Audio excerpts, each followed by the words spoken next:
तो हम लोग डिस्कस करेंगे हीट एंड एनर्जी। ठीक है, देखो सबसे पहले जो हीट होता है, हीट का मतलब हम लोग समझेंगे। जो दिखाई भी दे रहा है आपको, देखो यहाँ क्या लिखा है, कॉन्सेप्ट ऑफ हीट। हम लोग इसको समझने वाले हैं कि कॉन्सेप्ट ऑफ हीट क्या होता है। ठीक है, मतलब हीट है क्या, किस चीज़ को हम हीट बोलेंगे, उसी के बारे में हम लोग इसमें समझेंगे। ठीक है, देखो लिखा है, in our common experience that on rubbing against each other. ये जो सेंटेंस लिखा है इसमें ये बताया गया है कि कॉमनली क्या होता है कि अगर हम लोग अपने पाम्स को, अपने हथेलियों को इस तरीके से रगड़ेंगे तो जो हथेली होता है ना, वो हथेली गर्म हो जाता है। ठीक है, on passing electric current in the metallic wire the wire gets heated. इसके अलावा अगर हम क्या करें कि किसी मेटेलिक वायर में हम इलेक्ट्रिक करंट जो है वो छोड़ रहे हैं, तो जैसे जैसे हमारा इलेक्ट्रिक करंट का अमाउंट बढ़ता जाएगा या टाइम बढ़ता जाएगा, तब तब जो है हमारा वायर उसी तरीके से जो है गर्म होता जाएगा। ये बात कही गई है। इसके बाद लिखा है, ऑन बर्निंग कोल, जब आप कोयला जलाते हो, वी गेट हीट, हमें गर्मी का अनुभव होता है, जिसको हम हीट बोलते हैं। On pumping air in a bicycle tube, जब आप बाईसाइकिल में हवा भरते हो, the barrel of the pump gets heated, मतलब जिस पंप से आप हवा भर रहे होते हो, उस पंप का जो पाइप होता है, बैरल वाला साइड, वो जो साइड होता है हमारा गर्म हो जाता है। ये बातें इसमें बताई गई हैं। मतलब इसमें ये बताने का कोशिश किया गया है कि रियल लाइफ एस्पेक्ट में आपको हीट जो है वो कहाँ कहाँ दिखाई देता है। फिर लिखा हुआ है, इन ऑल दीज केसेस, इन सभी केसेस में heat is produced either by doing work or by providing energy in some from other than heat. कहने का ये मतलब है कि इन सारे केसेस में जब हम हीट को बना रहे हैं तो हम कोई ना कोई एक्टिविटी कर रहे हैं। जैसे कि अगर हमको हमारे हथेलियों में हीट जनरेट करना है, then we have to rub this, हम लोग को इन दोनों को रब करना पड़ रहा है, रगड़ना पड़ रहा है। पंप से जब हवा भर रहे हैं तो पंप को हवा भरते समय पंप का जो हैंडल है वो ऊपर नीचे होता है, वो भी एक टाइप का वर्क हो रहा है वहाँ पे। समझ में आया कि नहीं? तो देखो लिखा है, ऑन रबिंग पाम्स, पाम्स को जब हम रगड़ते हैं, और on pumping air in a bicycle tube, या फिर हम बाईसाइकिल ट्यूब में एयर भरते हैं, तो heat is produced by doing work. तो हम ये समझ पा रहे हैं कि जब जब हम वर्क करेंगे तब तब क्या बनेगा, हीट बनेगा। समझ में आया कि नहीं आया? यही बात इसमें बताया गया। अब थोड़ा और स्लाइड को नीचे करते हैं। अब नीचे देखो क्या लिखा हुआ है। फिर नीचे यहाँ पे लिखा गया है तुम्हारा कि that is from mechanical energy, मतलब सारे केसेस में जो हमारा हीट बन रहा है, उस हीट को बनाने के लिए हमें कोई ना कोई काम करना पड़ रहा है, और उस काम को जब हम कर रहे हैं, उस वर्क को जब हम कर रहे हैं, तो उस वर्क को करने के लिए या तो हमको पोटेंशियल एनर्जी चाहिए या तो हमको काइनेटिक एनर्जी चाहिए, और ये दोनों ही एनर्जी मैकेनिकल एनर्जी के कैटेगरी के अंदर आता है। इसीलिए इसमें लिखा है that is from mechanical energy. समझ में आया? फिर लिखा हुआ है, while on passing current in a metallic wire heat is obtained from electrical energy. बाकी के एग्जांपल्स में पंप जब कर रहे थे या फिर हम लोग क्या कर रहे थे कि पाम्स को रगड़ रहे थे, उस समय तो हम वर्क कर रहे थे। बट जब वायर के अंदर करंट फ्लो होता है तो उस कंडीशन में भी वर्क होता है, और वो वर्क इलेक्ट्रॉन करता है। तो बेसिकली उसको हम इलेक्ट्रिकल एनर्जी बोल सकते हैं। ठीक है, फिर लिखा है, एंड ऑन बर्निंग कोल, जब हम कोल को जलाते हैं तो heat is obtained from chemical energy. Coal जब जलता है तो वो ऑक्सीजन से रिएक्ट करता है, ऑक्सीजन से रिएक्ट करने के बाद अलग अलग तरह के गैसेस प्रोड्यूस करता है, और वहाँ से भी क्या बनता है, हीट बनता है। तो यहाँ लिखा है, दस heat is also a form of energy. तो हम ये समझ पा रहे हैं कि जो हीट मेरा बन रहा है, वो हीट को बनाने के पीछे कोई ना कोई एनर्जी का हाथ है। जैसे मान लो पाम रगड़ रहे हैं तो हम काइनेटिक एनर्जी कर रहे हैं, करंट छोड़ रहे हैं तो इलेक्ट्रिकल एनर्जी कर रहे हैं, कोल जला रहे हैं तो केमिकल एनर्जी कर रहे हैं। और यही सारा एनर्जी किस एनर्जी में ट्रांसफ़र हो रहा है, यही सारा एनर्जी हमारा हीट एनर्जी में ट्रांसफ़र हो रहा है। समझ में आया कि नहीं आया? यही चीज़ जो है इस पैराग्राफ में समझाने का कोशिश किया गया था। फिर देखो आगे, फिर लिखा है, each body is made up of molecules, मतलब जितने भी बॉडीज़ हैं वो मॉलिक्यूल्स से बने हुए हैं। मॉलिक्यूल्स के बारे में ठीक है। आपको पता होगा कि दो एटम्स के मिलने से मॉलिक्यूल बनता है H covalent bond, ionic bond, ये सब, ठीक है। फिर लिखा है the molecule are in a state of random motion. इसके अलावा जो मॉलिक्यूल्स होते हैं वो रैंडम मोशन में होते हैं। मतलब अगर किसी चीज़ के अंदर मॉलिक्यूल प्रेजेंट है तो हम बता नहीं सकते कि कोई भी मॉलिक्यूल किस डायरेक्शन में आगे बढ़ेगा। वो लेफ़्ट, राइट, अप, डाउन कहीं भी जा सकता है। And each molecule exerts a force of attraction on other molecule. इसके अलावा हर मॉलिक्यूल दूसरे मॉलिक्यूल पे एक फोर्स ऑफ अट्रैक्शन लगाता है, ठीक है। इसी कारण से 10 मॉलिक्यूल पॉजेसेस एनर्जी, और उनके पास भी एनर्जी है इसलिए वो दूसरे को अट्रैक्ट कर पा रहे हैं, ठीक है। एंड उसके बाद लिखा गया है and the heat energy of a body is the internal energy of its molecule.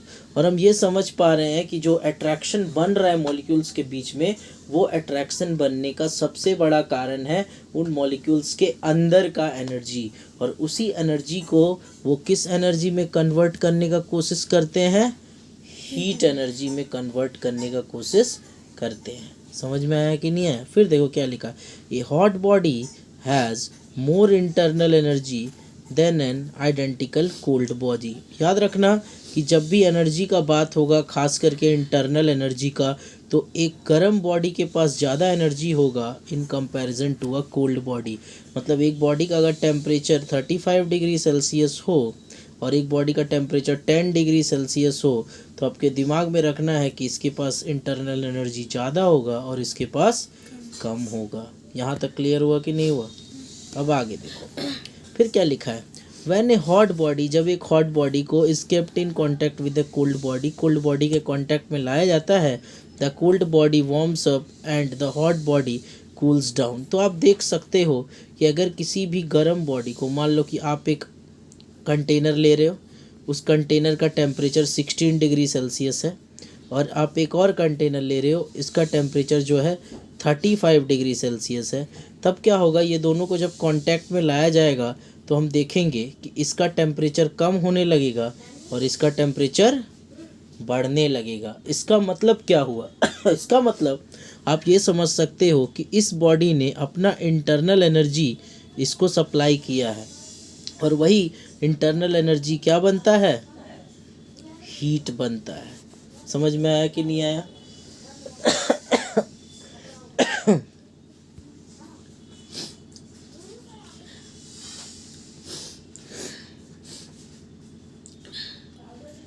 तो यहाँ से आप एक चीज़ समझ पाओगे कि जो हमारा बॉडी होता है, जिस बॉडी के पास जितना भी हीट होता है, एक बॉडी से हीट दूसरे बॉडी में तभी ट्रांसफ़र करेगा जब एक बॉडी का टेम्परेचर हाई हो और दूसरे बॉडी का टेम्परेचर क्या हो? लो हो। ये दिमाग में आपको रखना है कि जो हमारा हीट होता है वो हमेशा हाई टेम्परेचर से लो टेम्परेचर की तरफ ट्रैवल करता है। समझ में आया कि नहीं आया? यहाँ तक कोई डाउट है? ठीक है। मान लीजिए एक तरफ एक बॉडी है 50 डिग्री सेल्सियस टेम्परेचर का और एक बॉडी है 40 डिग्री सेल्सियस टेम्परेचर का, तो हीट एनर्जी इधर भागेगा और तब तक भागेगा जब तक ये दोनों टेम्परेचर लगभग इक्वल नहीं हो जाता। समझ में आया? ठीक है, चलिए अब आगे बढ़ते हैं। उसके बाद जैसे ही हम लोग नीचे चलते हैं तो ये जो पैराग्राफ्स आपको दिख रहे हैं यहाँ पे, इन सारे पैराग्राफ में यही सारी चीज़ें लिखी गई है। ठीक है, जैसे देखो इसको पढ़ते हैं। On touching a body appears hot. अगर हम किसी बॉडी को टच करते हैं तो हमें वो हॉट लगता है। अब वो हॉट क्यों लगता है, उसके पीछे रीज़न है। उसके पीछे रीज़न ये है कि कोई भी चीज़ आपको हॉट तभी लगेगा जब एनर्जी जो है हमारे अंदर आ रहा होगा। जाहिर सा चीज़ है, हमें गर्मी तभी लगती है जब गर्मी हमें महसूस होती है। उसी तरीके से याद रखना कि कोई भी चीज़ अगर आपको हॉट लग रहा है, इसका मतलब कि आपके बॉडी के अंदर एनर्जी आ रहा है और वो एनर्जी आपके टेम्परेचर को डिस्टर्ब कर रहा है। आपके बॉडी का जो टेम्परेचर होता है डिग्री सेल्सियस में, उसको बढ़ा रहा है, इसलिए आपको वो क्या लग रहा है? हॉट लग रहा है। समझ में आया कि नहीं आया? इसके अलावा मान लीजिए अगर आप कोई एक ऐसा बॉडी को छूते हो जो कोल्ड है, तो उस कंडीशन में क्या होगा कि वो हीट को आपके बॉडी से निकालेगा, और जब वो हीट को आपके बॉडी से निकालेगा तो उस कंडीशन में आपके बॉडी का टेम्परेचर डाउन होगा। इसी कारण से आपको क्या लगने लगेगा, वो कोल्ड लगने लगेगा। तो ये दिमाग में होना चाहिए, हॉट बॉडी टेम्परेचर जो है हमारा हमारी बॉडी के अंदर डालता है, और कोल्ड बॉडी हमारी बॉडी से टेम्परेचर को बाहर निकालता है। कहने का मतलब वो हीट एनर्जी को बाहर निकाल रहा है। हम यहाँ टेम्परेचर बोल रहे हैं ताकि आपको थोड़ा कन्वीनियंटली समझ में आ जाए, ठीक है। बेसिकली वो हीट एनर्जी को बाहर निकालता है तो बॉडी ठंडा हो जाएगा। हीट एनर्जी अगर अंदर आएगा तो बॉडी का टेम्परेचर बढ़ जाएगा। समझ में आ गया। आप गरम डेगची हो गया, घर का गरम तसला को अगर आप छुओगे तो उसका टेम्परेचर जो है ना, मान लीजिए ये आप हो, आपका टेम्परेचर 35 डिग्री है और इसका टेम्परेचर 100 डिग्री सेल्सियस है। इस कंडीशन में क्या होगा, जैसे ही आप इसको टच करोगे तो टेम्परेचर हाई से लो बॉडी की तरफ जाएगा। जब हाई टू लो बॉडी में जाएगा तो ये कैसे लगने लगेगा, हॉट लगने लगेगा। यही समझाने का कोशिश किया गया है। अब दूसरा एग्जांपल लेते हैं। मान लो कि एक वाटर बोतल है, काफ़ी ठंडा है, इसका टेम्परेचर है मान लो 20 डिग्री सेल्सियस, और आपके बॉडी का टेम्परेचर जो है वो है 30 डिग्री सेल्सियस। तो इस कंडीशन में क्या होगा, जब आप इसको टच करोगे तो आप इस बॉडी को हीट दोगे, और आपके बॉडी से जब हीट निकलेगा तो आपका टेम्परेचर डाउन होगा और आपको फील होगा कि ये बॉडी कैसा है, कोल्ड है। समझ में आया कि नहीं आया, ठीक है। यही सिंपल सा बात इन सारे पैराग्राफ्स में समझाया गया है। अब आगे चलते हैं नीचे स्लाइड में। एक एग्जाम्पल है, देखते हैं। लिखा है, if we touch an iron chair, अगर हम एक आयरन चेयर को टच करते हैं, प्लेस्ड इन सनलाइट, जो कि धूप में रखा हुआ है, हमें वो हॉट लगता है।